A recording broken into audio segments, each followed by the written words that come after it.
Hello, welcome back to my channel, or welcome if you're new. My name is Laura, and today we're going to talk about my favorite books that I read in 2024.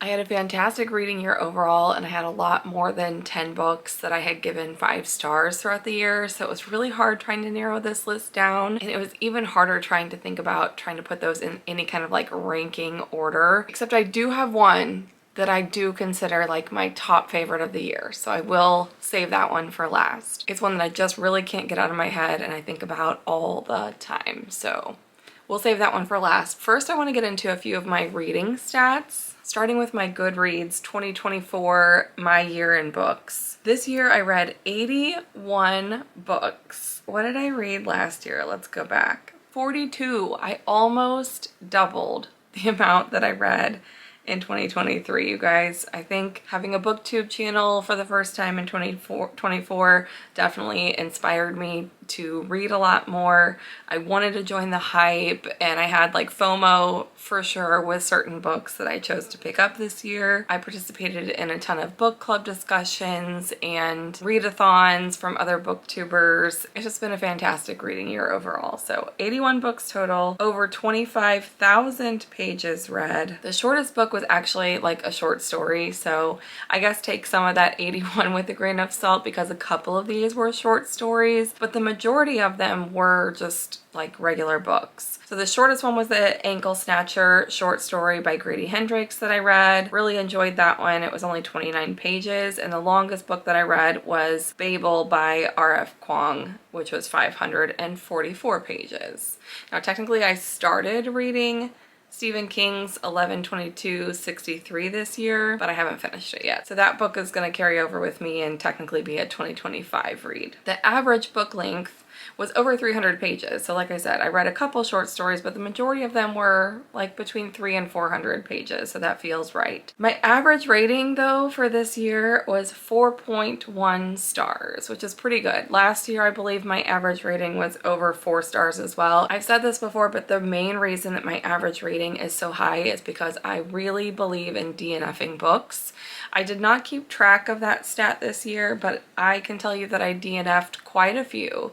My rule of thumb is that if I'm not feeling like the book is at least like between a 3 or 4 star, I will just DNF it, because I feel like what is the point if I'm not going to enjoy reading the book. There were a few exceptions this year. I think my like least favorite thing that I read was The Gift by Freida McFadden. I gave that a 1 star. I read it just very recently, and the only reason I really picked it up in the first place was because it was part of the Sleep When I'm Dead book club discussion hosted by Reading with Jess, and it was just short, so I was like, well, I'll just finish it, but I did not like it. There were a few other exceptions where I thought like, well, maybe if I hold on to it a little bit longer, maybe I'll like the ending and that will bump it up to at least like a 3. And sometimes it just didn't happen. It ended up being like a 2 or 2.5, but very rarely do you see a 1-star book from me because I DNF so often. Highest rated on Goodreads has a 4.50 average, and that was the Tea Dragon Tapestry. I really loved that series, cute little graphic novel series overall. My first review of the year was The Little Prince, which I read on my birthday last year, so just about a year ago. There's one more stat that I kept track of that I want to go over with you, which is just the breakdown of all the genres that I read. I think that's helpful if you're trying to watch somebody here on BookTube to know like what do they like to read, what types of books, so that you know if that person is somebody for you or not. I'm the type of reader that I like to read from a lot of different genres, some more than others for sure, as you will see with these stats. The biggest 2 categories by far are romance and mystery thriller. So mystery thriller makes up 22.5% of my reading, and romance took up 20% of my reading this year. Next, surprisingly, was fantasy, with 13.8% of my reading being in that genre, which I don't really think of myself as a fantasy reader. I would say I'm definitely more of a cozy fantasy reader than anything, and that's what the majority of the fantasy books that I read would be in that like cozy fantasy type of category. Next was general fiction, and that was 12.5% of my reading. Next we had horror, which was 11.3%. I'm not setting like a ton of goals for myself in 2025, but one of those is to read more horror authors, because I think the majority of the books that I read for horror were either Grady Hendrix or Stephen King. So in 2025, I really want to expand that and like increase that number, make that a higher percentage of the books that I read, because I think that that really is a good genre for me. I just need to expand my horizons a little bit in that genre and read from other authors besides my favorite two right now. Next is historical fiction. 10% of my reading came from that genre, and then tied at 5% each were science fiction and nonfiction, which feels pretty on par for me. And a lot of the nonfiction that I read tends to be more like memoirs rather than true nonfiction. But yeah, that is all the stats that I think I want to get into, kind of wrapping up my 2024 reading. So now let's finally get into my top 10 favorite books that I read this year. Starting off with some cozy mysteries. So I have two. I will say the one that's really making it into the top 10 is Gone for Gouda by Karina Moss, but I also read the first book in the series this year, Cheddar Off Dead. This is book 1 and book 2 in this cheese shop mystery series by Karina Moss, and I loved both of them. They were both 5 stars, but I really, really enjoyed Gone for Gouda. That one I think I liked, you know, even more than the first one. Just being able to continue in the series and continue with these characters in this cozy little setting. It had very fall vibes, so this would be a great one to pick up. Like, pick this one up in the summertime and pick this one up in the fall if you're wanting to take this as a recommendation. We have Willa, who is a cheese shop owner. It's this cute little community with like a mead shop and a bakery. And in this one, Willa is getting ready to host this big event featuring this celebrity who is this very diva type of character who I really enjoyed. Willa tries to get involved and help solve the murder mystery, and it's just a really fun time. All the characters are super memorable for me in this series, and I can't wait to continue on and read more in 2025. Next, I have Harry Potter and the Sorcerer's Stone. This is the first time I ever read a Harry Potter book. I do want to continue reading this series in 2025, but this is a very beautifully illustrated version of the book, and I have the Chamber of Secrets, the next one, in this same like format with these really cool illustrations. It was a really fun time. Again, loved the characters, loved the Hogwarts setting. I don't think you need me to explain what Harry Potter is about. I can't imagine that there's a person that doesn't have a pretty good idea of what it's about, even if they've never read the books themselves. But I was actually like really pleasantly surprised at how much I enjoyed this book. And I guess this is a fantasy book, so maybe like middle grade and cozy fantasy are like the fantasy like niches or subgenres that I really enjoy. If for some reason you have never picked up Harry Potter before, I highly recommend it. It was super cute and lives up to the hype for sure. I also have several romance books, so I'll go through those next. Happy Place by Emily Henry. This was my first ever 5-star romance that I have read, and I read it towards the beginning of the year, and I still like think about this book and think about these characters. It's my favorite Emily Henry. This follows Harriet and Wynne, who are or were a couple who had recently broken up, and they're getting ready to go on their annual trip that they take every year with their friend group. So it's like these 3 couples that always go on these trips together. Even though Harriet and Wynne have broken up, they decide to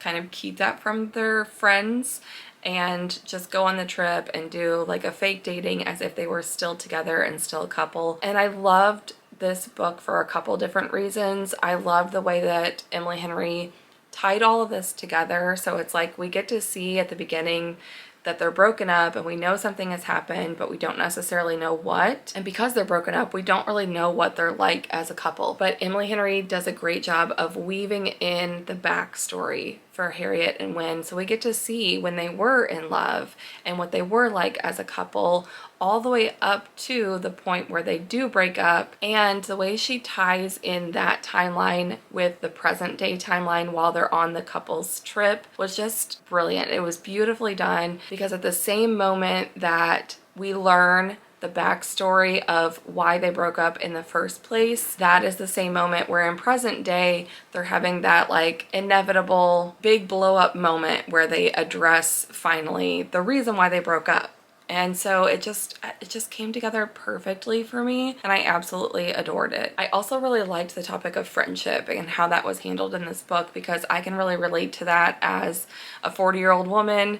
As you get older, your friend group just changes, your priorities change, life changes, and your friendships just aren't the same in like older adulthood as they were when you were like younger and in your 20s. It just becomes different. It does a good job of showing how those couples handle that change, some for better and some for worse, and there's really good conversation about that in this book as well. So if that appeals to you, highly recommend picking this up. I have 2 more books in the romance genre that made it into my top 10 list, and one of those is Before I Let Go by Kennedy Ryan. I don't own a copy of this one yet.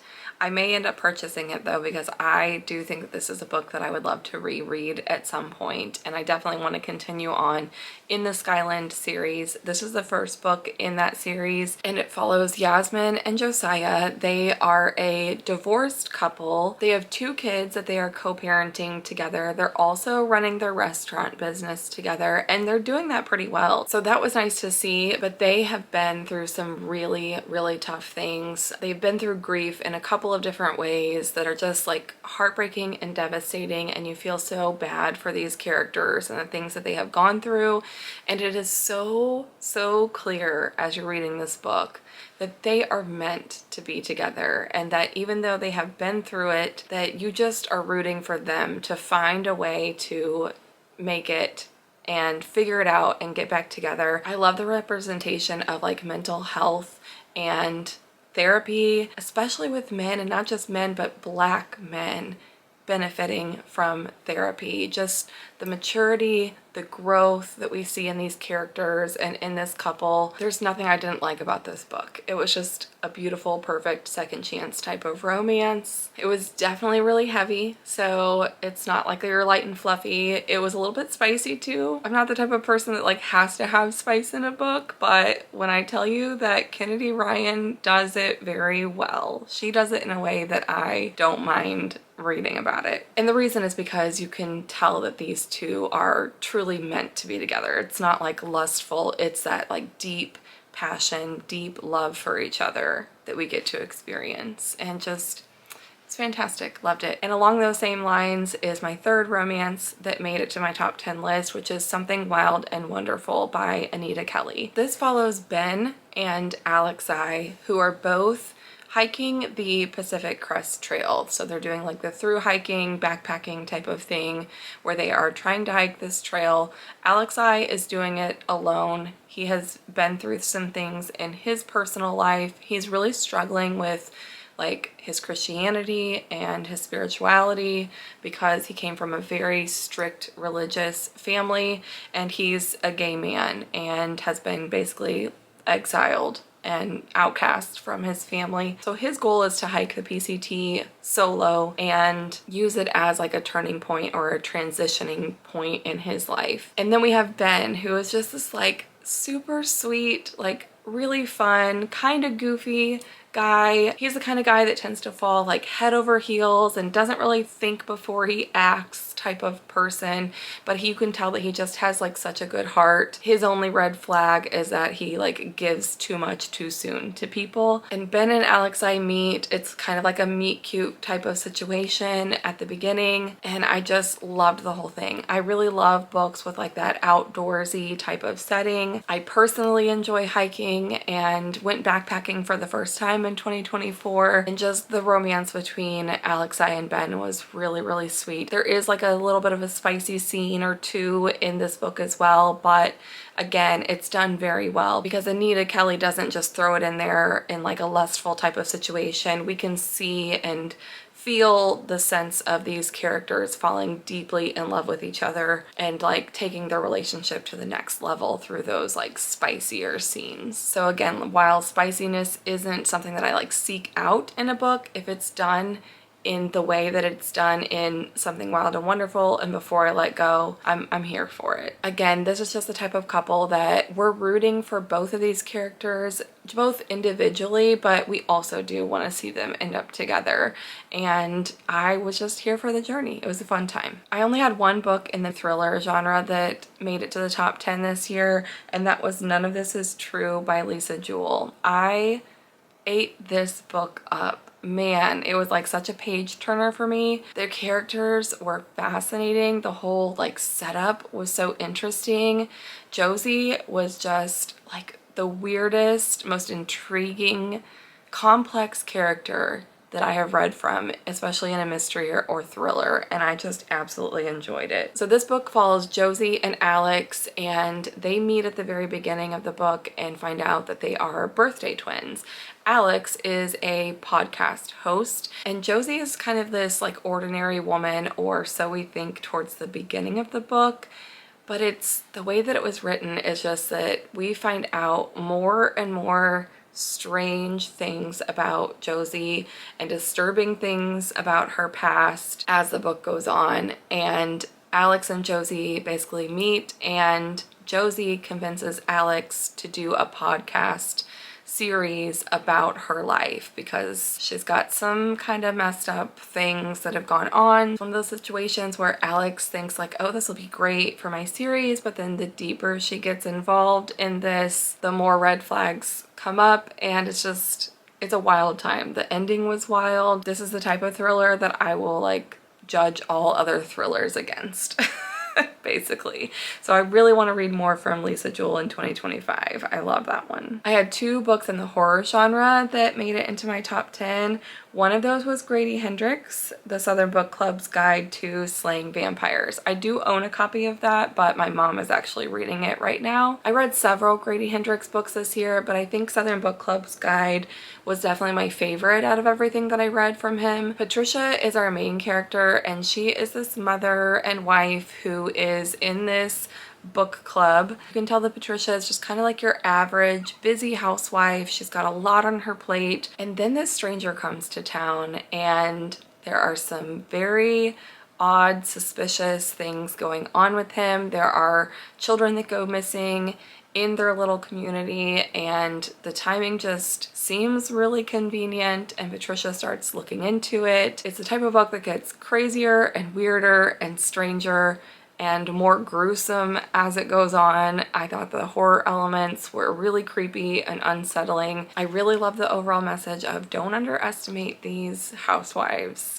That's kind of what it all boils down to, but there's a lot of other topics and themes that this book explores, and I think it was just really detailed, well-told story. The other book in the horror genre that I have on my top 10 list is The September House by Carissa Orlando. This book is also very like campy, almost like satirical to the writing. It's about this couple that purchases this old, beautiful, like Victorian style house, and there are a lot of red flags at the beginning. Like even just in the prologue, you learn that there were a lot of red flags before they purchased the house that they just totally ignored because they have always dreamed of owning their own home and being able to settle down somewhere and call a place their own. And so they overlook a bunch of red flags.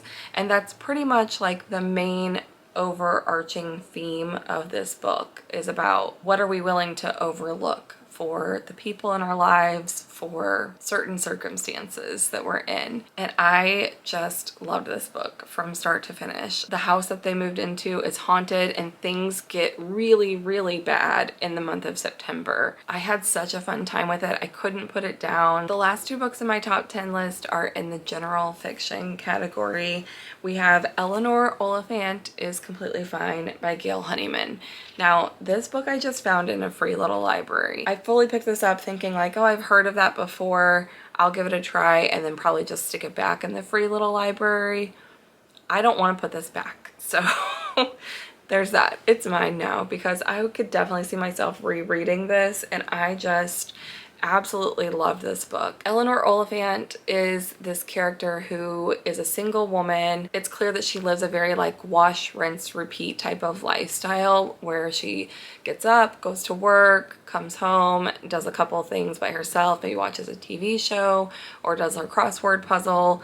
Lives a very like solitary life, and we think at the beginning that she's completely fine, but as the book goes on we realize more and more that she is really not okay. It's done in a very similar way of the character Josie from the Lisa Joel book, None of This Is True. At the beginning we think Josie is completely fine, pretty normal person, but it slowly unravels and we learn more and more about Josie and become more and more disturbed by the things that Josie has been through.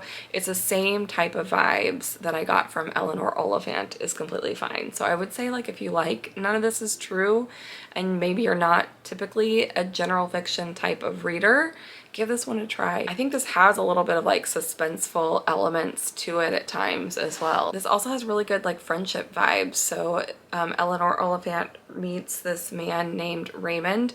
He's an IT person through her work. Raymond is who Raymond is, you know? He's just kind of like your average guy that doesn't necessarily care about his appearance. He doesn't really have a filter, but you can tell that he's got a really big heart. You know, he's just so sweet, and Eleanor is like a little off-put by him at first, but the friendship that develops between them is just, it is so sweet. We could only be so lucky to have the type of friendship that Eleanor and Raymond end up having by the end of this book. There's a big plot twist in this, and we learn more about Eleanor and her childhood and kind of the reason that she is the way that she is now in her adult life. So it all starts to make sense and comes together really well at the end. I really enjoyed this one. And again, this is the type of character-driven story, but with a really good plot twist as well. So if you're usually more into like mystery thrillers, this might be a good one for you to try to pick up if you want to try branching out into some general fiction instead. And that leaves us with my #1 pick of 2024. That is Death Valley by Melissa Broder. This is one that I just cannot get this book out of my head. I read it pretty early on in the year. I want to say back in like March. I think I read it for Macy at the Brightside Girls hike-a-thon because it has like an outdoorsy type of setting. This follows an author who is trying to finish up a project that she's working on, but she's also caring for her husband who has a chronic illness that is continuing to get worse.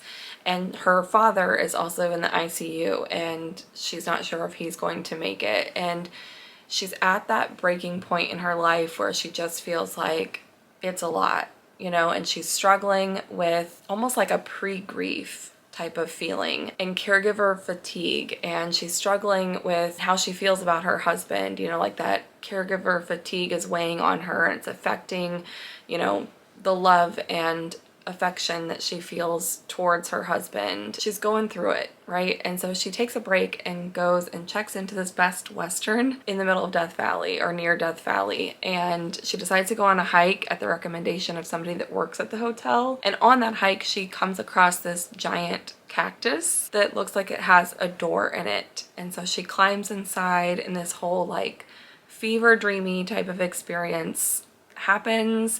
It's a little bit weird. Melissa Broder also has like a very unique writing style. It took me like a good 20 to 30 pages of reading this book before I was like, do I even like this writing?